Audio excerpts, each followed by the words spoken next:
Two complete Marine divisions have been put ashore on this island, which comprises less than 15 square miles. And it has already taken 3 days of intense, severe, bloody fighting to secure not even a quarter of the island. The time, February 1945. The place, a jungle of coral and stone called Iwo Jima. Most heavily fortified island in the world where United States Marines fought for 26 days in the toughest battle in history. Their objective, to deliver a knockout blow that would seal the fate of the enemy. For 26 days, uncommon valor was their common virtue.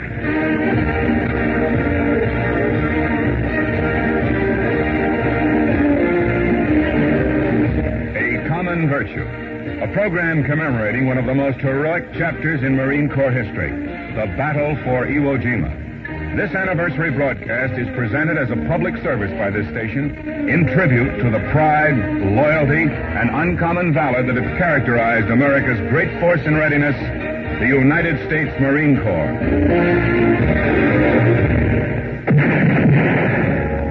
August 1942. Across the Central Pacific, a string of island fortresses formed a solid line of defense against the heart of the Japanese homeland. American military strategy called for conquest of these key islands. Once captured, they would become takeoff points for American air and naval forces to strike at enemy supply lines, industrial and commercial centers in the Japanese home islands, thus bringing about the final destruction of the enemy's war-making resources. In August 1942, the United States Marines, highly trained to fight on land, at sea, and in the air, made the first of a series of landings on these enemy-held islands. For 30 months, enemy forces were dealt one setback after another by the most highly skilled amphibious fighting force in all history. The Marine Corps, in preparing for the Pacific Campaign, had modernized the old concepts of amphibious warfare. They developed a whole new arsenal of amphibious equipment, and by February of 1945, the enemy line of defense was ready to crumble. On Tarawa, New Britain, the Marshalls, Saipan, Tinian, Guam, the Marines had landed, the battle was won, and the situation was well in hand. Now they faced a new objective. It was another of the small island strongholds, but it had a special significance.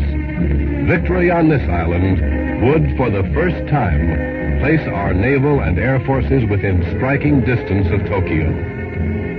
But victory here would also demand of them all the courage, determination, and comradeship that had brought them over 5,000 miles of ocean. For this was the one stronghold the enemy could not afford to lose.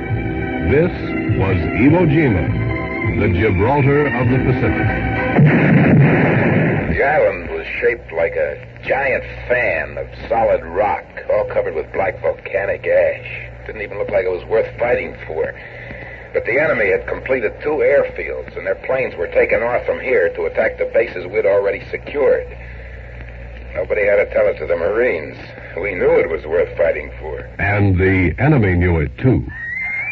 Above all, we shall dedicate ourselves and our entire strength to the defense of Iwo Jima. So spoke General Kuribayashi, enemy commander at Iwo Jima. The enemy had spent 20 years fortifying the island with blockhouses, pillboxes, and a vast network of protective underground tunnels. Now the time had come for this defense to be tested. On D-Day -3, Navy guns began to soften up the island so we could land. Our planes began to strafe and bomb enemy installations. As D-Day approached, the 4th and 5th Marine Divisions were selected for the assault on Iwo Jima. Together with supporting units, they formed the 5th Amphibious Corps. On a calm, quiet sea, the Marines waited in grim silence, watching the central control vessel for a signal. H hour was set at 0900. Each man knew the plan of attack for that first day. Each man would play a vital role in the attack. As Marines, they would land on the beaches with the most efficient fighting equipment in history and the expert knowledge of how to use it. But more important than that, they would show the enemy that a Marine's most effective weapon is one that cannot be seen. They would show the enemy that special quality that sets United States Marines apart from all other fighting men. A pride in their corps, in their loyalty to each other. A 200-year-old tradition of comradeship that has made the Marine Corps the most cohesive fighting unit in the world. On D-Day, the plan called for us to drive directly across the island at the southern tip, where it was narrowest. We had two goals, Airfield number 1 and Mount Suribachi. Our aim was to capture both that first day. A signal flag was lowered on the central control vessel. 500 landing craft headed for the beaches, advancing in 10 waves. The sea suddenly seemed to be alive. The first wave hit the beach at 0902. We waded inland through volcanic ash that came up to our ankles. There was almost no opposition. It looked like we'd be able to knife right across the plain to the opposite shore. Everything was so quiet, it seemed to be easier than any other landing. But somehow it seemed too easy. Pretty soon we found out why. The lead battalions of the 4th and 5th Divisions tried to cross the Ashen Terrace just before the landing beaches. That's when the quiet ended. From their fortified positions on Mount Suribachi, the enemy was looking right down our throats. They had us pinned down on the beach and we needed help. Our planes were sent in again to hit Suribachi from the air. Support ships delivered point-blank fire. We fell short of our goal that first day. Our line stretched across the neck of land at the base of Suribachi to the fringe of Airfield number 1. But the gallant Marine amphibious force had gained a toehold on the southern tip of the island, and they clung to it, as Mount Suribachi was subjected to 72 more hours of continuous bombardment from our naval guns and aircraft. D-Day +4, and on-the-scene correspondent describes the final airstrike against the extinct volcano stronghold. The sky is still black with planes hovering back and forth over that ridge. We see another plane going down a street and run up near the western side of the ridge, a little bit too far away for you to hear it. These planes are giving the Marines real support, the kind they need and the kind they deserve. Another attack was mounted against Suribachi. The Marines were backed up by tanks, 37mm guns and half-tracks with 75mm cannon. They drove forward to the base of the mountain. By late morning, they had the mountain completely surrounded. Now there was nowhere to go but up. The 28th Marines began to scale the slopes of Suribachi. In the command ship standing offshore, the order was given to cease fire. The naval guns became silent as the Marines made the climb.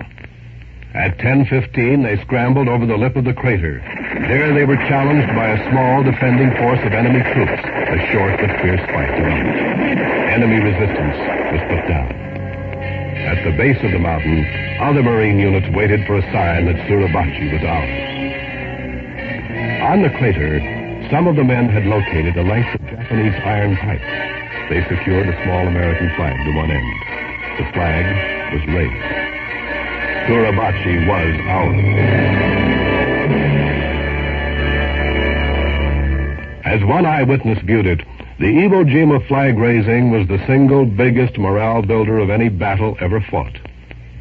The eyewitness, Paul White, officer in charge of Marine combat photography in the Pacific, on special assignment for the Secretary of the Navy for the Iwo campaign. I saw men scramble out of foxholes and stand right up in the open, risking the danger of enemy fire, just to cheer the sight of the flag flying over Suribachi. It was a great boost for our men, but also served to kick the enemy's morale out from under him. They knew from other campaigns that Marines only held a flag raising after an island was secured. It was a sort of unwritten signal that the battle was won. They never dreamed we'd raise a flag before an island was secured. By reversing our behavior pattern and planting that flag up on Suribachi, we dealt the enemy a psychological jolt. They never really recovered from it. Until the day that the battle for Iwo ended, Any one of the enemy would have given his life to destroy that flag. Many of them tried. Many did give their lives. But that flag was planted to stay, and stay it did. On March 16, 1945, the conquest of Iwo Jima was complete. American bombers were now just 4 hours away from Tokyo. The Marine amphibious assault had broken the backbone of the enemy's line of defense. But the courageous saga of Iwo Jima was brought home most vividly to America through a war correspondent's photograph of the flag raising on Mount Suribachi. For most Americans everywhere, the sight of battle-weary Marines struggling against a heavy wind to plant the stars and stripes on a remote island in the Pacific personified the courage and heroism under fire displayed by the Marines who fought on Iwo Jima. It's perhaps one of the most famous single photographs ever taken, and it served as the inspiration for one of the most glorious tributes ever made to the fighting spirit of free men.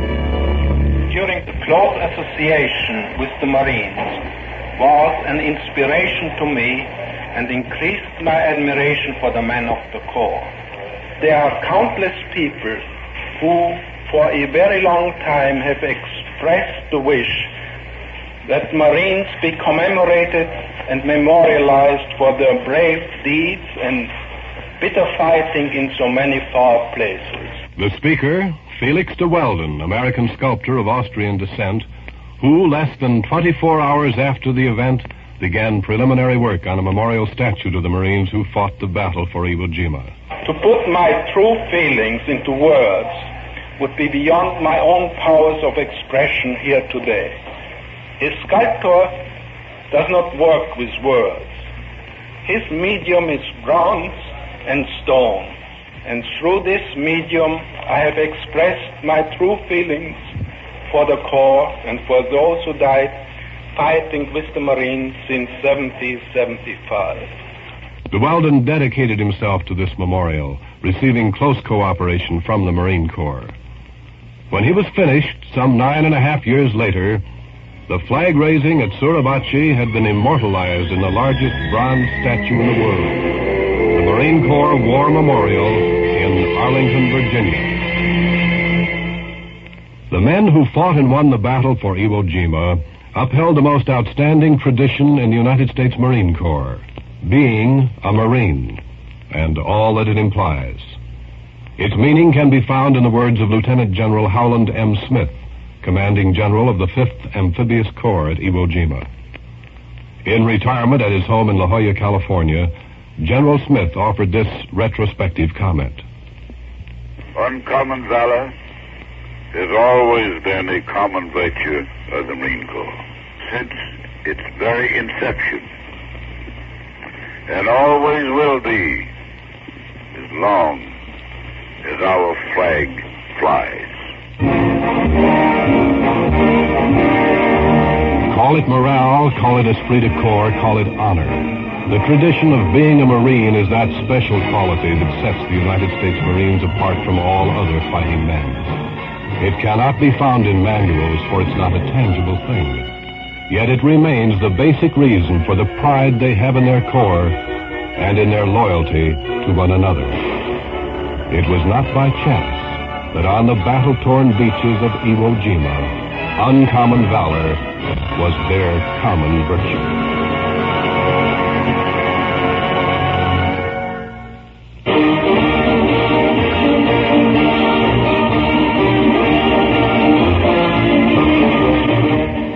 Common virtue, commemorating the gallant struggle of the United States Marines at Iwo Jima, has been presented in tribute to the traditions and esprit de corps of the Marines and every individual in the Corps.